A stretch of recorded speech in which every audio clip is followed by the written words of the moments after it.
I was out walking the dog this week, like I normally do, go out first thing in the mornings, about 8 o'clock, walk through the park, and there, standing right in the middle of the path, was a little, that's it, muntjac deer. So they're only about that size, quite small. And the thought went through my mind, what on earth are you doing here? Well, I've seen them around occasionally, sometimes never more than 2 of them, maybe 3. They're not very herdy type deer, not like the roe deer we get around sometimes. But it always brings a joy to my heart when I see these little fellas running around, and I often wonder, how on earth do they exist? I mean, there isn't vast round where I live, there isn't vast forests and open farmland. There's fast roads and a few bits of scrub and trees, a few paths where people there and dogs. And of course dogs will chase deer. Mine doesn't, but if I see the deer first, I can stop her. But I know and seen evidence where dogs have chased deer down and savaged them in the past, and you wonder, well, what on earth they doing here? Because they're not natural to this country. They were imported in the earliest 20th century by the Lord of the Manor at Woburn from China. They're from China. And he brought a herd of them and filled his parklands with them. And of course, once he did that, they started escaping. And now there's a significant numbers of these little deer roaming our land.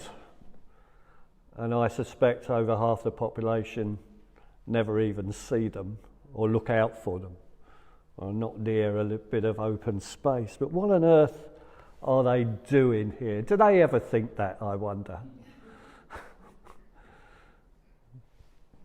Anyway, they survive, they've adapted, and they're part of our natural world now, aren't they? And that's what they are. And I just thought this week as we come, you know, in our world, especially in our nation, where everything is in turmoil, isn't it? We're in the start of an election, and we're going to be bombarded with political jargon from all sides over the next 5 weeks, I think it is, 6 weeks. I often wonder why they can't make elections just a couple of weeks long, and we could all get over it then and get back to normality. But we have to put up with it. And I suppose to a certain extent, if we keep away from reading the newspapers and switching the television channels, we can miss some of it. But it's unlikely we're going to miss all of it. And we're going to be bombarded. And this week I think it's been very interesting, hasn't it? Because that man from across the pond has got involved, getting on a local radio station, having a conversation about the election and of course Brexit. And most astoundingly, he tells us that the deal that Boris has negotiated is rubbish because it won't allow his country to trade very much with his country. And is that true? Well, Boris says that's not, he's got the wrong end of the stick. And so we're going to go on across these things, thinking, what on earth is going on in this country? And it will dominate the news. And I get a bit annoyed about this at the moment because there's much more other important things going on in our country that we need to deal with it. Really serious things. I don't know if you saw this report on the detention of young autistic people this week.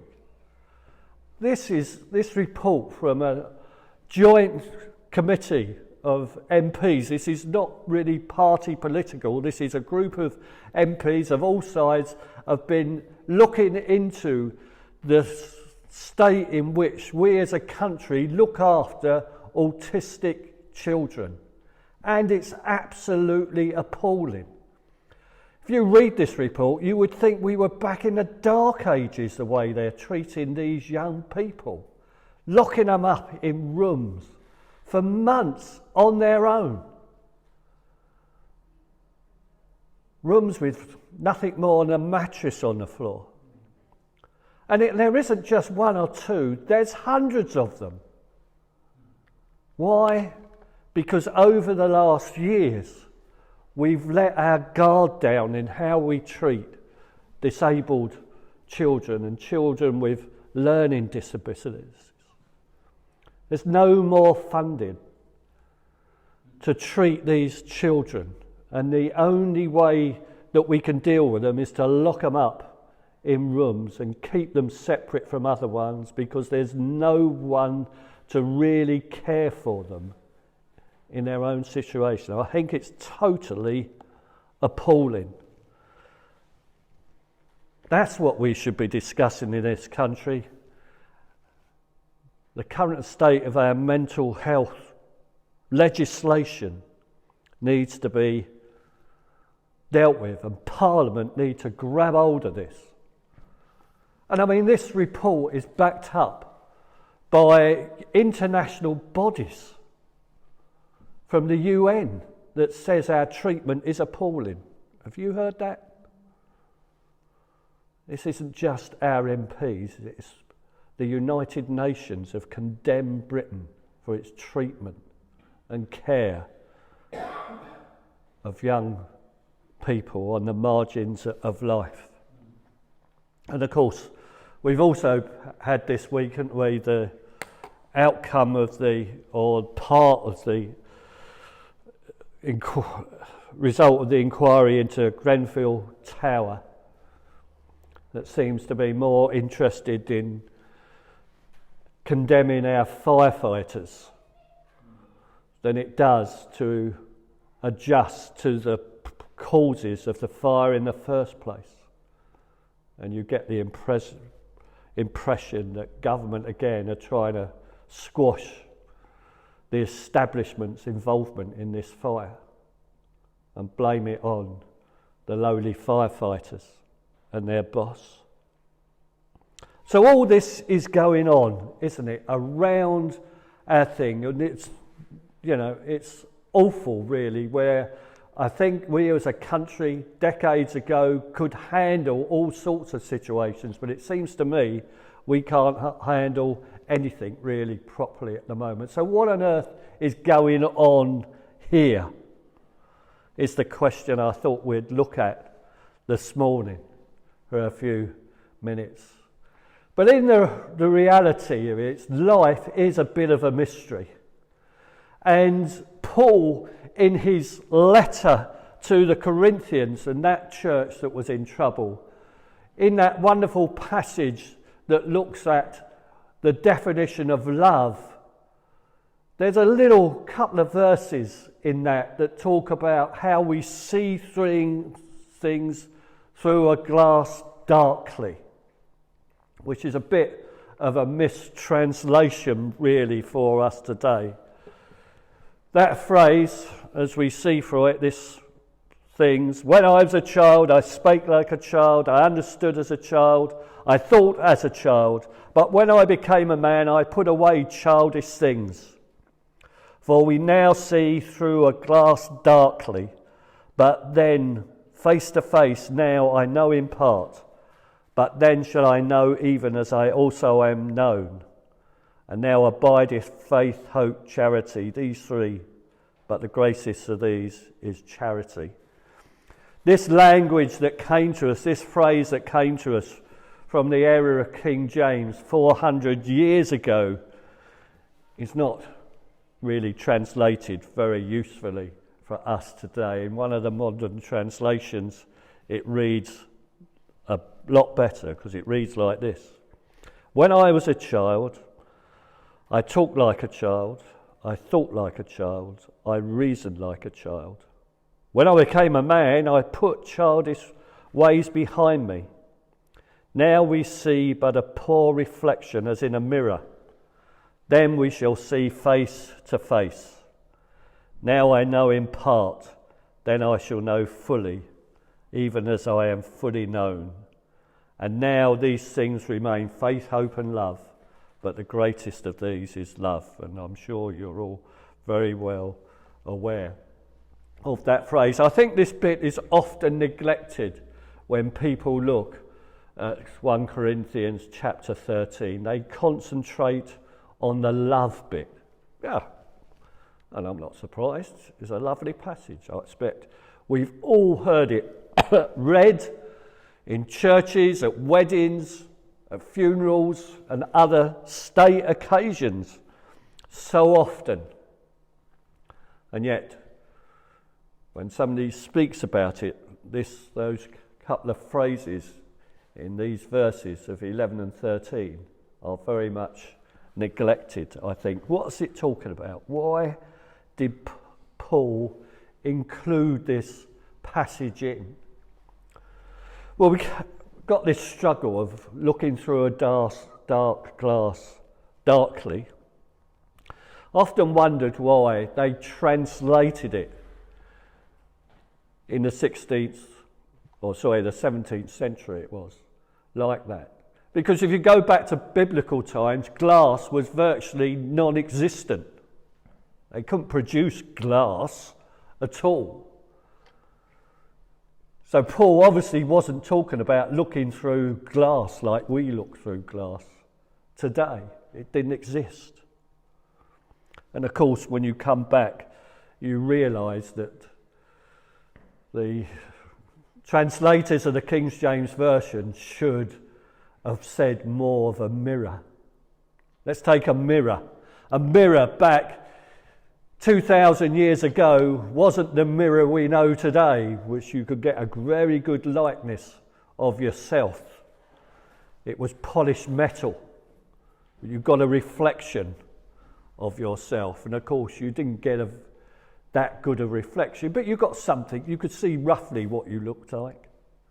But it didn't pick up any blemishes in our skins and our hair and our character and so what.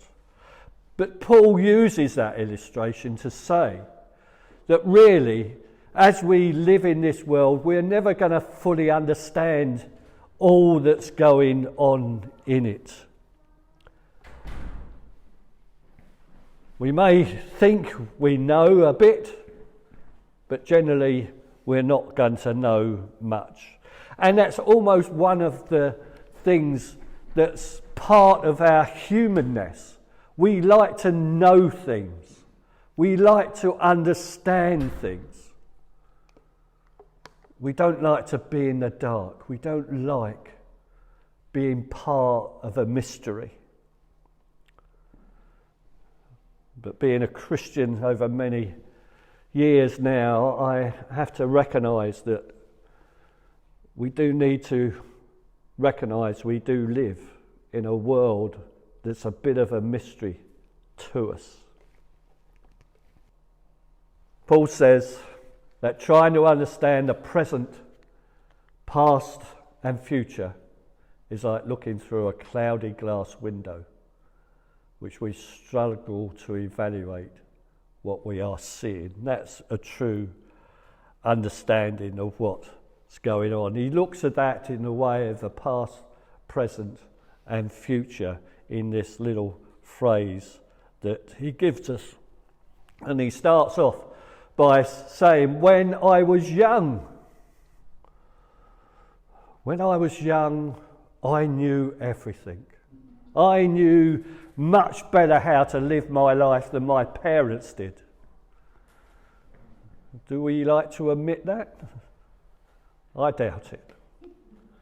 Well, I expect one or two of us have had our grandchildren with us over this past week, or our children come up, and I've had a conversation with a couple of my grandchildren, and they always think they know better than I do.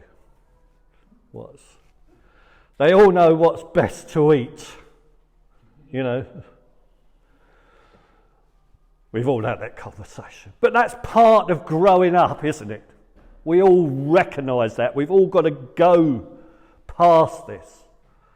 And Paul's saying, well, in our faith, in our relationship to God, this is still so true. We've got to understand that in trying to understand the world that God has created for us, we're not going to understand all that's going on. It's amazing, one of the things that's always stood out to me is when I became a Christian, I was encouraged to read books by David Lloyd Jones, who was a big preacher in the early 40s at Westminster Chapel. And the church I went to, the minister was, that was obviously his favourite reading book. But one thing I did remember from that, Martin Lloyd-Jones said, if we understood this world as much as God knows it, we would be God. And there's no chance that we're ever going to get to that state. We have to sit back and remember. Because even in the present, we often look at the world, and when we talk about the world and what's going on, through rose-tinted glasses. When we try and recognise that as we look back over our lives, we tend to think first of the good parts, the good times. We scanter over the difficult times.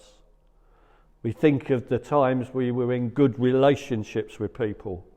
We don't think of the times we were in bad relationships with the people. And the tens of all the bad things that happen, we tend to gloss over them a bit. Because we want to look and see hope from our past into our future. So we come across that phrase, doesn't it? Rose-tinted glasses. It was quite interesting. I looked up that phrase this week, and none of them link the phrase back to Paul's writing in Corinthians, but that's where it comes. He doesn't use rose-tinted glasses because people didn't wear glasses at the time. They were still a few hundred years away. But that's where it comes from, because that's what Paul was saying, is we tend to look at things through our own glasses that are uniquely made to our own perspective of life. We see things slightly differently from certainly how God sees the world.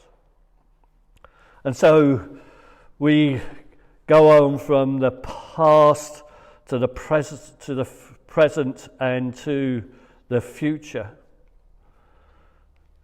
Paul brings us this hope. We will know all things eventually, but that will be when we meet Jesus face to face. But to be honest, I don't think that's going to be very helpful, because when we meet Jesus face to face, all those questions we would like to ask him will just pale into insignificance.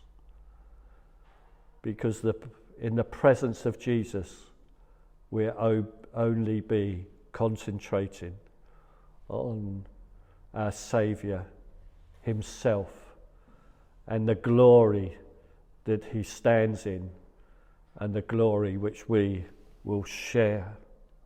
But one day the darkness will be removed One day the dark cloud will be swept away, and then we will all understand all that's going on from God's perspective.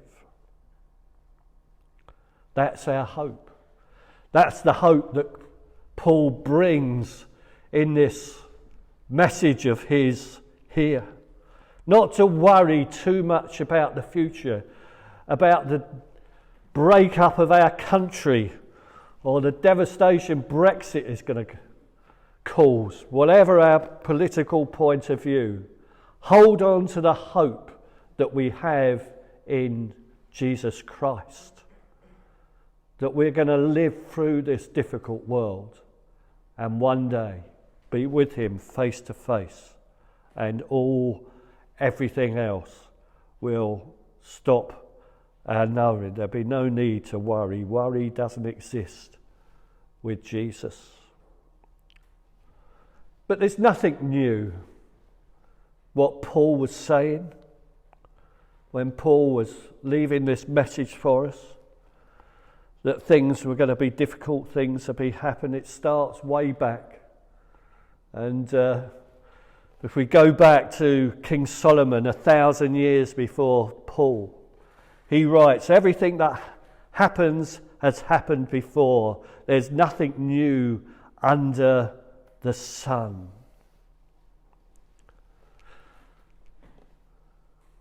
King Solomon was supposed to be the wisest man in the world, the wisest man who ever lived. I dispute that statement. For a period, he was certainly the wisest man in the world and could have been forever, but he lost it a bit. But in his writings, we see that he was a person who pondered this great question of trying to see what's going on around him. In another passage in Ecclesiastes, he says this, day and night I went without sleep, trying to understand what goes on in this world. I saw everything God does, and I realised that one can only really understand what happens. We may be very wise, but no matter how much we try or how much we claim to know, we cannot understand it all. I realise no one can really understand what happens. And that, of course, is so true. I like Peterson's translation of that phrase when he says, when I determined to load up on wisdom and examine everything taking place on earth, I realised that if you keep your eyes open day and night without ever blinking, you'll still never figure out the meaning of what God is doing on this earth. Search as hard as you like, you're not going to make sense of it.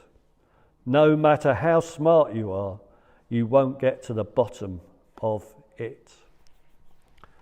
So, the wisest man in the world came to the conclusion that we shouldn't worry too much about what's going on in the world, trying to figure it all out. Our job is to pray about it and love the people around us and encourage them to have the hope in Christ that one day they will know and they will understand. But if wise men like Solomon and Paul don't understand, there's not much chance that we will ever do either. Another thing that Paul says first, who can measure the wealth and wisdom and the knowledge of God? Who can understand his decisions or explain what he does? Has anybody known the thoughts of the Lord or given him advice? Has anyone loaned something to the Lord that must be repaid? Everything comes from the Lord. All things were made because of him and will return to him. Praise the Lord forever. So Paul is recounting in his other great letter to the Romans, again, that we would never fully understand what's going on in the world. George Bernard Shaw said, No question is so difficult to answer as that which the answer is obvious. So, where are we? As we get down to things, we come back to that phrase, another translation. Now we see things imperfectly, like puzzles, reflections in a mirror, but then we see everything with perfect clarity. As I was saying, Peter, when he was writing to encourage the Christians that were going through a great period of persecution at the end of the first century, where persecution was rife, he tried to encourage them and to say to them that not to worry about what's going on.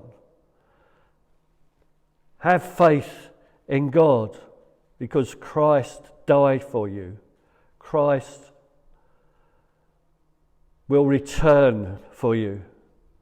He carried the burden of our sin. He was nailed to the cross so that we would stop sinning and start living right. By his cuts and his bruises are healed. You had wandered away like sheep. Now you have returned to the one who is your shepherd and protector. Peter tells the people that they're in danger from persecution, their lives are being threatened, to concentrate on Jesus, to concentrate on how he has worked through to bring salvation to you. That's the important thing. And that message is still for us today, with all that's going on with elections and Brexit and everything else, is to keep our focus very much on Jesus. This is a quote from somebody who's writing about Peter's method of trying to encourage the Christians of Asia Minor under the persecution of the Roman Empire. And he says, in essence, Peter's letter is an exhortation to holy endurance of suffering, because these Christians have experienced the salvation of God, and because that salvation is promised to them in all the fullness when the final day arrives.